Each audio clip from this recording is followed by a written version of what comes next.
parents, the child goes to the teacher who will guide that child. What do you mean by external moral authority? You use that expression a lot. Materialism has to do with when you are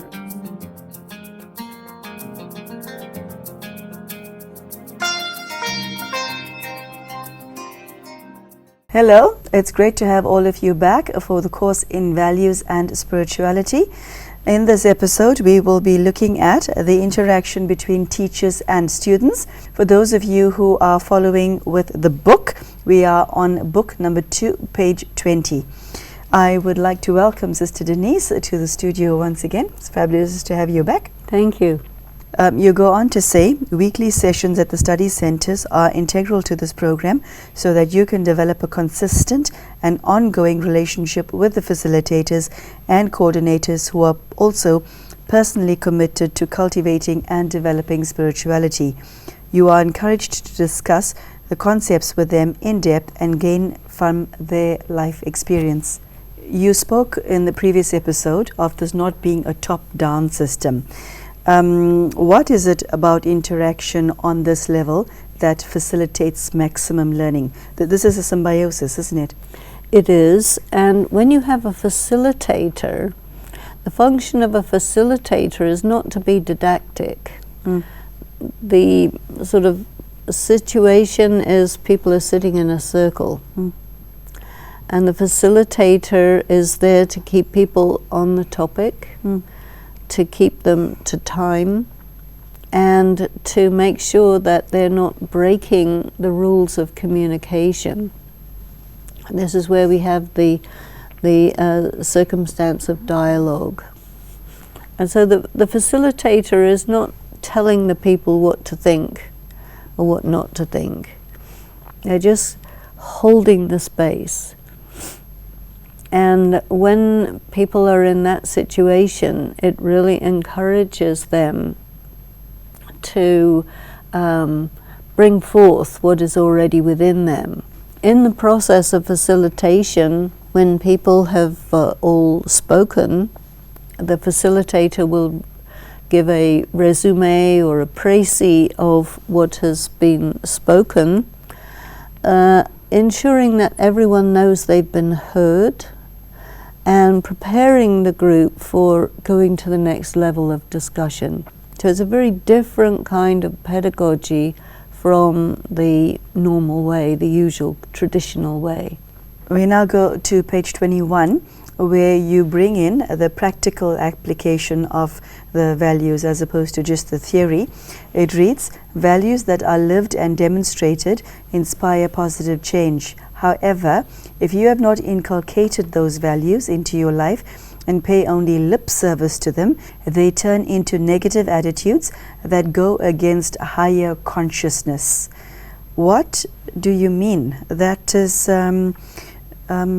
it's a bit frightening to know that something positive can become poisoned inside you.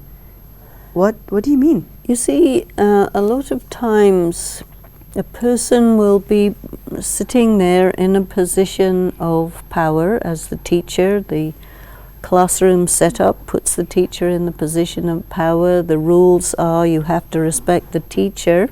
And then the teacher says, you are like this, and you're not paying attention, or you're selfish. And they will start to say a few things like this. And the rules of politeness say that you can't defend yourself. Students look at their teachers, and if they see their teachers are violating the values that they talk about in the classroom, they're not going to be so interested. They're going to say, this person is talking to us, and what we're learning from this person is, you know, I'm going to tell you something, but I'm going to do the opposite. So they will learn to do the same. Just pay lip service and do the opposite. So what you're saying is the teacher has to be a person of integrity who walks their talk. Otherwise, you're not a teacher. You're just a parrot. You must be aware that there are very few people who fall into this category. teachers, I mean? This is why if you're teaching mathematics, it's so much easier. 2 + 2 is 4, whether you're a good person or a bad person. Mm-hmm. But when you're teaching about values and life, people are going to really look at you and seeing if you walk your talk. Because the teacher is the role model. The teacher is exemplifying what is being said and also how you arrive at it. You see, if a teacher says, yeah, you know, I also have a problem telling the truth, and these are the things that I do to make sure that my dishonesty is kept to a minimum, and this is my aim, you see, then it's not toxic because the teacher is being truthful. I found the next 2 lines even more disconcerting. It reads, for example, self-restraint is a virtue, but taken to the extreme becomes self-inflicted oppression. And then you go on to say, the point where a value turns into a negative attitude is subtle. Now, most of us aren't that present inside to see this poisonous change occurring. We don't know. And you're drawing this to our attention. Tell us why. One example that's quite easy to follow is you have a person, they're very thin, and they always think that they're eating too much. Now you can see that in comparison with the average, they're having very small portions. But they've created in their mind this idea that they're greedy. Maybe somebody accused them of that in a very extreme way, and so they try to eat less. And if you put them on the scale, you can see that their body weight is really low. Their bones are sticking out, but yet in their eyes they're fat. And they're trying, like anything, to restrain their eating with this feeling that, well, I'm a greedy person. It's a very extreme example, but I've seen it. And, you know, self-restraint, when a person has really got it wrong and they oppress themselves, and everybody else can see that this person has some kind of psychological problem because it's really out of the norm, but the person just doesn't see it, you see. So there is where they need some therapy, or they need to see a doctor, but they become very, very fixed in their conviction that no, the problem is I'm greedy, and they will not listen. So that's a very difficult situation. And where you have a lot of moralizing going on in an environment, your values of respect and regard for the teacher who is being actually very oppressive will cause the right thing to become a very wrong thing.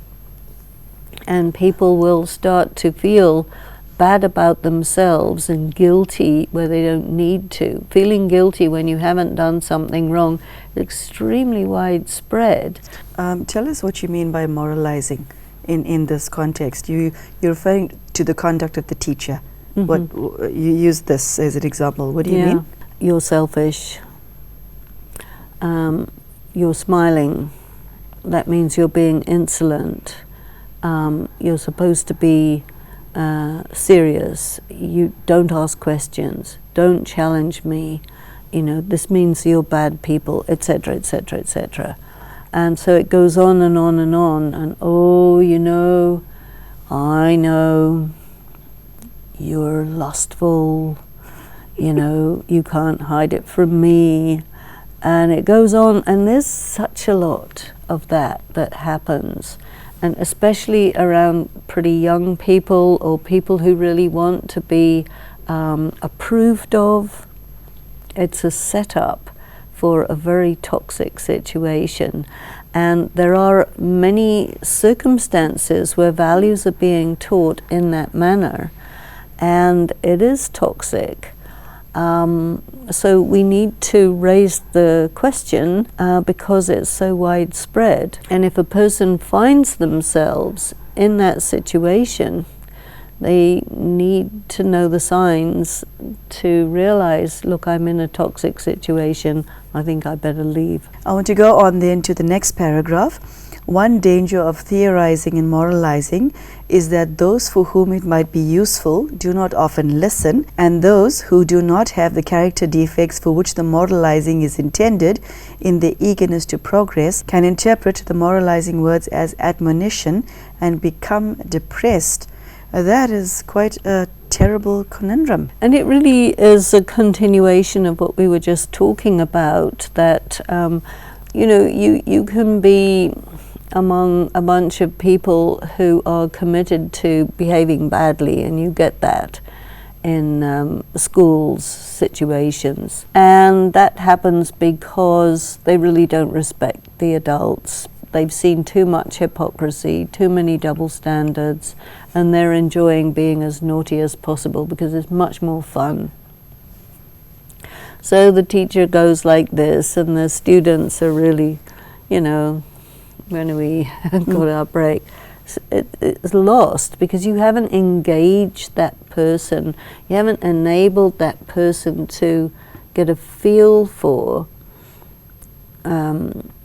their inner powers, their inner qualities. And then you have other people who really want to progress, but you look at them as you look at those first category, and then you're spoiling them. And this is because you haven't understood who you're talking to, what their mentality is, and that means that the teacher isn't as competent as they need to be. Because, one of the problems doing this kind of work with people requires a lot of skill, and highly skilled people expect to be highly paid. True. Teachers, being very low paid, you're not going to get very highly skilled people, but they're required to do highly skilled things, and there you have a real big problem which has to do with the relationship between government and education. Is there an answer to that problem in our lifetime? Well, a government traditionally these days spends maximum amount of money on defense, you see, because they think security is the biggest issue. Now, there are some governments who were not doing that, and they decided to spend all the attention and money and so on educating the youth so that they would end up with a population of well-prepared people. This is an investment in your population, and that to me is a pretty high value. But if the government says no, the most important thing is to keep people down, then you will get the consequences of that, which is you'll get a very rebellious population that doesn't support you. You use some interesting terminology in the next paragraph, and I'd like you to tell us why. Subtlety is important. You should not be sensitive to the extent that you become volatile and impressionable, but be sensitive and intuitive enough to recognize truth. What do you mean by subtlety, and how does an individual know when they're subtle or the opposite of subtle or gross? When teaching this course, I used a number of different teaching methods, and the one that I found was really good for this was the system of dialogue, where you really get people to speak and say what they think and say what they feel. The others are strongly encouraged to be attentive, to listen, and really feel where that person is coming from. This type of situation encourages a lot of subtlety in terms of picking up body language, very subtly expressed emotions and feeling, and all of this tended to enable the group of people, the groups of people, to be much more truthful, to be willing to be vulnerable, to feel that they're in a safe environment, they're not going to be punished for opening up. And all of this created a sense where people understood things much more quickly, and it became like the whole group became more sensitive. Wow, that must have been pretty special. Very special. After these months of this type of education, if I would meet the people who had done this with me, 10, 15 years later, they never forgot. Because it went into their beings, into their hearts, into their lives to such an extent that it really did do what education can do, which is it upheld them for the rest of their lives. And that's, to me, a wonderful sign of success. That is a beautiful story. Thank you for sharing that. I'm sure that will sit deeply with the viewers as well. Whenever you hear a ring of truth, you are inwardly compelled to take note. That is lovely. I remember a quote by famous philosophers to that effect as well. But this sits deeply with most people, doesn't it? This is why I like the system of dialogue, because it allowed whatever the question under discussion was to have its own life, to talk to the group, as it were, about its own truth. And whenever anybody said something that was really truthful, you could feel it in the atmosphere, and everything, we just stopped everything and said, okay, now let's just feel the truth of this so that it really goes in. And that's something that becomes part of your existence, part of your life. Otherwise, these things, very rarely can you cause them to show themselves. They usually remain very hidden. And we deal in only platitudes. I think, though, the problem is that it's not often that we hear something of depth and wisdom that contains truth. It's an exception. That which you've written in these books, it's unusual. It's an exception. It's not the rule. Most people will prefer fiction, and this is fact. And fact has a great deal of power. And when you learn how to, coax these truths to show themselves and to come out, and the people who are working with them are really like part of it, it's a very creative process, and the people are kind of awakened. They get insights, and you see the facilitator who can do this is really practicing a very important art of awakening and sensitizing a person to attributes of their being that is completely subtle. When you use the word awakening in this context, what are you referring to? I think that people's consciousness is dulled and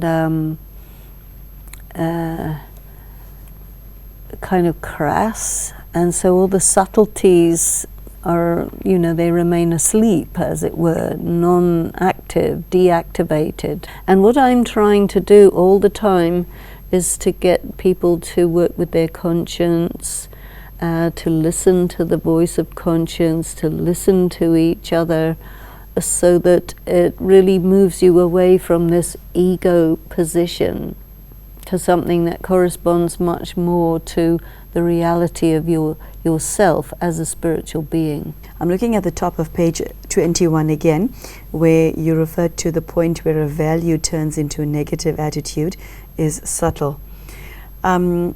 You, Sister Denise, have the power to put words to the intangible. And you obviously draw on your knowledge and spirituality and your wisdom to do this. Not everybody has that power. Actually, very few people have that power. Is it necessary to verbalize what is going on inside of you to understand? Can one just not feel it and achieve what is contained in your books in a feeling, intuitive way rather than a verbal way? Do you know what I'm asking? I know very well what you're asking, and this is why I like, as I said before, the dialogue system, because it gets people to put words on what they're feeling. And you feel that this is important? Well, it makes them real. And it also means that they can access it again. You see, when you're feeling something and you don't know what it is, you kind of lose the ability to hold it and own it. And so I think it's very important to find the words and express what it is that's going on in you, because it's deep. And when you put words on it, it comes from, you can say, a more subconscious space into the conscious arena. And it means that you can talk about something which is very intangible. And if you don't put words on it, you can't talk about it. And then you kind of lose it. That is a skill most people don't even realize that they should cultivate. Well, ownership of your feelings. That's pretty deep. Yes, it's deep. All of these things are deep, and this is why they're really best for adults, because adults have sufficient life experience to know the importance of this, to understand the subtleties, and to value the subtleties. A child is still discovering about life, and once you're in the adult world and you know what is work, what is family, this and that, it's a very different position in the journey of life to be in, and this is really the time where you can take responsibility for your values, and then you become the example for the younger generation while they are figuring out their values, you see. So I'm really focusing on the adult learners because of this. Okay, Sister Denise, I think we'll say goodbye to you right now. Thank you. Thank you. Thank you. So Sister Denise has shared the qualities that students should have, the qualities that a good teacher should have, and how to establish a good symbiosis between the two. And what I liked about it is that both the student and the teacher are on equal footing, which means that neither person is imposing on the other, unduly imposing on the other. It's a very respectful and beautiful environment in which mutual learning can take place. A very powerful message, and I would invite you to look at your life, whether you're a student or a teacher, and ask yourself whether any of what was shared today has some relevance for you. So, Sister Denise, thank you so much. Thank you. And thank you so much for joining us. We will see you again for the next episode. Take care and goodbye.